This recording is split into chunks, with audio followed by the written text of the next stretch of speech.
इंदौर के श्रीनगर में एक मासूम बच्चे के कत्ल की घटना स्तब्ध करने वाली है। कव्वाल आफ्ताब कादरी का मासूम बेटा अतीक कत्ल कर दिया गया। कत्ल में पूरा परिवार शामिल है। रेहान खान नाम का एक नशेड़ी हैवान मासूम बच्चे को अपनी हवस का शिकार बनाना चाहता था। बच्चा विरोध करता है, हैवान उसे जान से मार देता है। हैवान कातिल का ताऊ रफीक कातिल के साथ मिलकर मासूम की लाश छिपाने में मदद करता है। घर में मौजूद कातिल की दादी पलंग में लाश छुपाकर उस पर लेट जाती है। पुलिस तलाशी लेने आती है तो दादी बीमारी का नाटक करके उठने में आनाकानी करती है। हैवान कातिल की मां और छोटा भाई इस घटना के चश्मदीद गवाह हैं। अपने हैवान बेटे की करतूत पर पर्दा डालने के लिए पुलिस को गुमराह करते हैं। इसी परिवार का एक हैवान बेटा रेहान का बड़ा भाई पहले से ही एक 15 साल के बच्चे के कत्ल के जुर्म में जेल जा चुका है। दूसरा बेटा भी नशेड़ी है, हत्यारा है। ये कौन सा समाज तैयार कर रहे हैं? ये किस माहौल में हम हमारे बच्चों को परवरिश कर रहे हैं? लड़कियां तो लड़कियां, अब इन हैवानों से लड़के भी सुरक्षित नहीं हैं, बच्चे भी महफूज नहीं हैं। हों भी कैसे जब रेहान जैसे हैवान के गुनाह में उसका ताऊ, उसकी दादी, उसकी मां, उसका छोटा भाई सब मिलकर साथ देते हों, उसकी हैवानियत पर पर्दा डालकर उस हैवान को बचाना चाहते हों ताकि अगली बार वो फिर किसी मासूम बच्चे के साथ हैवानियत कर सके। लेकिन कभी गौर किया है इस तरह के अपराधों का असली मुजरिम कौन है? यकीनन सबसे पहला मुजरिम तो वही परिवार है जिसने इस हैवान को जन्म दिया।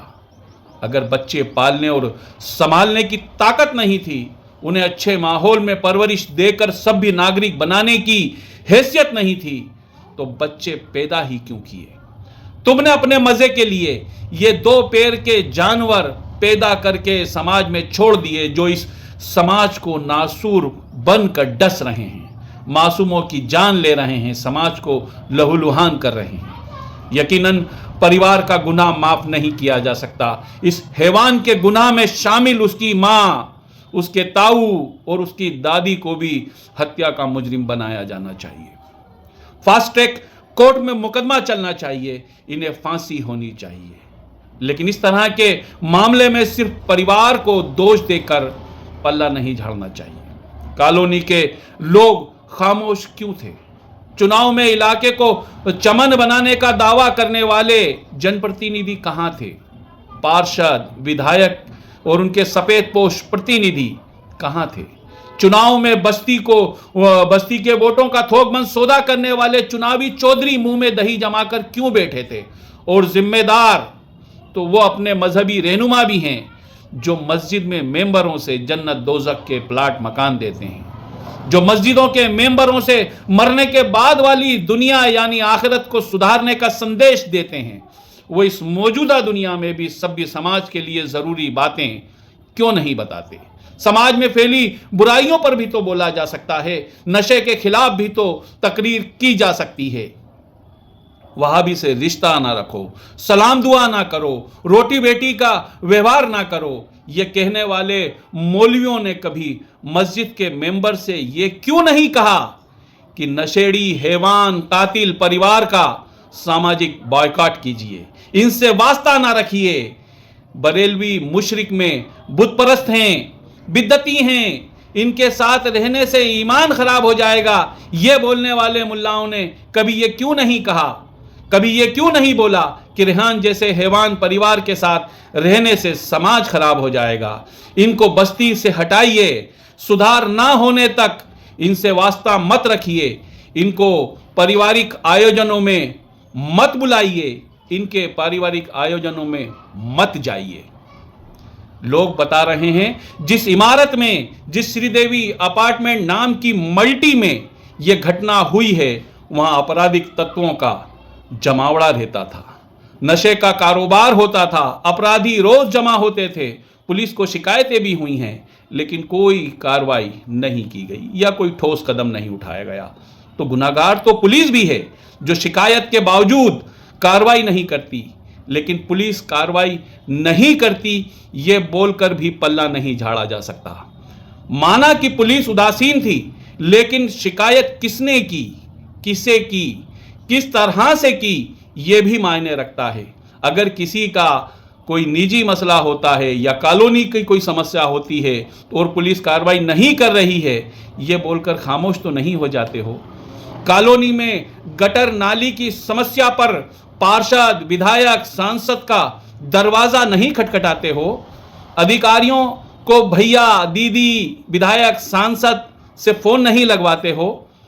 तो फिर कॉलोनी के इस गंदगी और इस फैली हुई बदबू के खिलाफ सारी कॉलोनी कभी एकजुट क्यों नहीं हुई?